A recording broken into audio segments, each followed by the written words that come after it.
Hello YouTube. I'm going to be doing a little review on my new pack I got for my birthday, which was yesterday. I don't do a lot of reviews, only a few. I feel there's tons of reviews out there. I don't really feel it's necessary to do a review on everything I buy. Most things I buy, there's tons of reviews out there. But this one was kind of unique because this is the Osprey Raptor 14. It's kind of a bicycling slash hiking pack. I bought this with the express intent of going out with my hammock and doing day hikes. I didn't see any other reviews really that not only touched really on all the features of the pack, in my opinion, but also they didn't really talk about this as a hiking pack. And for me, looking at this pack, I did a little research and looked at it and felt that it would fit my needs. I feel this is the perfect day hike pack. I really do.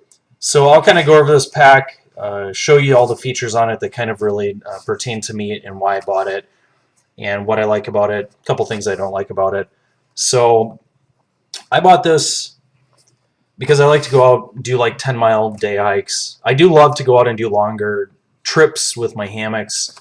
I like to go out camping and stuff like that, but I find that generally I have the ability to go out on single day hikes. I'll go out for a few hours, go down by one of the rivers around by me, go down by some wilderness area. I might go out with friends. Oftentimes I do, but I found that a lot of the packs that I had were just unnecessarily large, didn't quite fit my organizational needs, and that's where this comes in. So as I said, this is the Osprey Raptor 14, designed for both biking and for hiking. It does have on the bottom a tool roll, which is designed to hold bike tools. But when I saw the tool roll, I thought this is a perfect solution to carry a first aid kit, to carry a knife, to carry a little bit of gear down here. I saw this stretchy pocket on the outside. That also really kind of stood out to me because I thought, I can put a hammock in there. Because when you go and set up your hammock and stuff like that, oftentimes you're not going to be accessing anything else in the pack. So you got this on the outside, you can pull this out, get the hammock set up and stuff like that real quick, which is nice. And then it also had this pocket here on the outside, which really stood out to me too, because it's a pocket that you can basically put stuff in on the outside of the pack. So I'll kind of go over the features and everything of this pack. Those are the things that really stood out to me when I looked at it, other than the fact that it does include a hydration reservoir. It's the Osprey one, which I've heard good and bad things about. I hear it's really easy to drink from, pretty easy to fill up, pretty difficult to clean, but it does have a hard piece of plastic in it, which makes it really kind of stiff, which is nice for a pack like this because it's not really necessarily a framed pack from what I'm seeing. So, but the hydration thing I'm not going to go over too much. I'm just going to show it basically. And it also does have this helmet lock for bicycle stuff. That's all I'm going to say about that. So with this pack, the first thing, like I said, that stood out to me is this outside pocket. It's great for throwing a smaller hammock in. The hammock that I pretty much carry out with me when I do a day hikes and stuff like that, and will be more and more, is my Grand Trunk Nano. The Nano is great. It's really, not too huge. It's comfortable enough for sitting around in and for hanging out during the daytime. I wouldn't want to do extended trips with this personally, but I also did swap out the suspension on this. All the suspension is in the bag, and I did swap it out for Dutchware Speedhooks. So this grand total in the bag with everything is like 9.5 ounces. So a great day hiking hammock there, which I love. Big fan of. So that fits on the outside pocket, and I like that feature because it's easy to get to. You can set it up, real fast, and then once you got that set up, you can use it as a chair. You can dig through and do your other stuff. The next feature that I really liked, as I said, is this pocket. This pocket, if it's nice and dry and stuff like that, I kind of see this pocket as somewhere you can stash some food and stuff like that. If it's a little chilly out, you can stash, maybe a hat in there and stuff. Also, if it's a little chilly to where you have a fleece or something like that on, but you start to heat up, you can always throw that in there. Also, if you're in a situation where you're going to be kind of really potentially facing rain, you know, I feel you can stash a rain jacket or something like that out here and use the inside of the pack then to store your food and some of your other things. It also does have a pocket here. I don't think I've even seen anybody show this pocket in any videos about it. It does go all the way across that top part. Not the most easy to access pocket. It does have a key holder inside of it. It also does have two pockets, of one that goes a little bit higher, and then this mesh pocket. So it's a pretty big amount of space. You know, if it was, you know, potentially a little bit rainy, I could throw the hammock in there.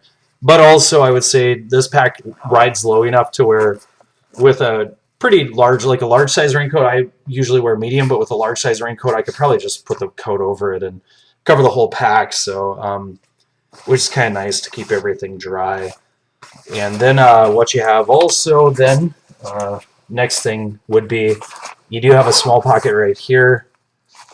It's lined with kind of soft material. This would be somewhere you could put sunglasses, something like that. I have a headlamp in there. Things that are you want easily accessible, you know, but maybe a little bit bigger. That seems to be a good place for those things. And then jumping on to the main pocket. Main pocket is actually pretty big. And I did look at a lot of packs that were rated a little bit higher liters than this one. This one tends to hold more, though, because of this outside pocket. So inside pocket, you got kind of a mesh pocket back here. I've got a rain jacket inside right now. And then you have some pockets down here that are a little hard to see in this. Those are for holding like pumps and stuff like that. So if you are using this as a bicycling bag, it has the ability to carry a couple pumps. I think one would be like a regular bicycle pump. You could have one for pumping your shocks up or something. So, and then moving to here, you do have kind of your chest strap with a magnetic bit to hold the hydration mouthpiece. So, and from what I hear, this has really great flow, like I said. So, and it has really thin kind of straps on it, breathable, meshy, which I like, really comfortable.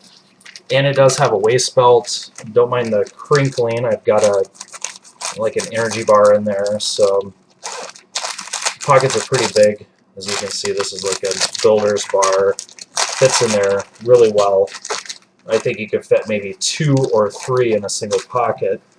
And I got just a kind of a hard case over here with some gear in it. And the back is breathable. It's like airflow or something like that they call it. It looks like it's going to be fairly breathable. Osprey does do some hard backs that are kind of almost like a wire material, and it pushes the air mesh much higher. I think in the 2015 line of a couple of their larger packs are going to be switching to that type of system, even on the straps and the waist straps. So they really do make some really amazing breathable stuff. This looks like it's going to be fairly breathable. Probably, you know, I'd imagine if you're going out in really hot weather and stuff, you'll probably still get a bit sweaty with this. So it also does have these side bits of stretchy material. I think you could throw like water bottles in there. Though if you were wearing the pack, you wouldn't be able to access the water bottles. So, but if you do want to carry water bottles with, they are there. And then it does have kind of this feature. It just goes on this one strap, this one shoulder strap. You have a zipper, which, you know, kind of gimmicky, as somebody else said on a video, but it does hold the hydration tube through there. And if you look down there, there's a pocket that holds the hydration bladder. I don't know if I'll like it or not. You know, hopefully I'll like the bladder. If not, I have some other ones that I might be able to fit into the pack. So, but I'm assuming I'll like the bladder fine. And then last but not least, one of the other things I really do like about the pack is that it does have this tool area. But when I looked at the pack, I thought, you know, this is going to be a great area to carry a small first aid kit in. Carry a little bit of gear down here, stuff that you're usually never going to have to access, but that you want to have on you in case something happens, you know, in case you get caught, hurt, need a knife, something like that. So this all rolls out. And I kind of got a little first aid kit up here, got a little toilet paper up here in case I'm hiking with a female or in case I, you know, realize that I have to poop. I have a knife here, Spyderco Paramilitary 2, so one of my favorite knives, and yeah, it's something that it's good to have a knife on you, just in case you need to cut something. Then down here, I do have like a little, you know, in case I were to get caught out, I do have a little bit of an emergency blanket. It's a really small one, not that great, but I do have it because it weighs next to nothing. It's really small. Got a lighter, a little bit of paracord. So, as I said, I'm not really planning on ever needing any of most of this stuff, but I still do feel that you owe it to yourself if you're going to be going out in any kind of a wilderness area to at least have the bare essentials with you in terms of first aid stuff and, you know, a knife and stuff like that. So this is the Osprey Raptor 14. I think it's a great pack. I think anybody that wants a lightweight day hiking pack, especially if you like hammocks, stuff like that, you know, I think this is really great for that. Another thing I want to say is when it comes to YouTube, you know, part of the reason why I said I don't really like to review too much stuff is, you know, I think there's a lot of guys out there that are just crazy gear junkies that for some reason go out hiking, you know, 2-3 hours with like a 30-pound huge military pack, and you know, I guess I would understand it if your whole goal was, you know, building endurance to be able to hike with huge packs on, but I feel that most of the guys are just kind of weird and carry tons of stuff because they're gearheads, which is a-okay, you know, keep getting all your gear and wearing huge backpacks and carrying them out and sweating a lot and looking like weirdos. No disrespect, but for me, I'm all about logic and I'm all about form and function. For me, this is a very logical, functional backpack that fits my exact needs. I don't feel like I need anything bigger for any just day hikes. So I'm excited, and hopefully the winter goes by fast. Though we'll go out with some hikes with this in the winter. I'm really excited for taking this out when it's hot out and seeing how the ventilation performs and seeing how the bladder performs and everything like that. So if you have any questions or any comments on the video, please leave them. Yeah, and see ya.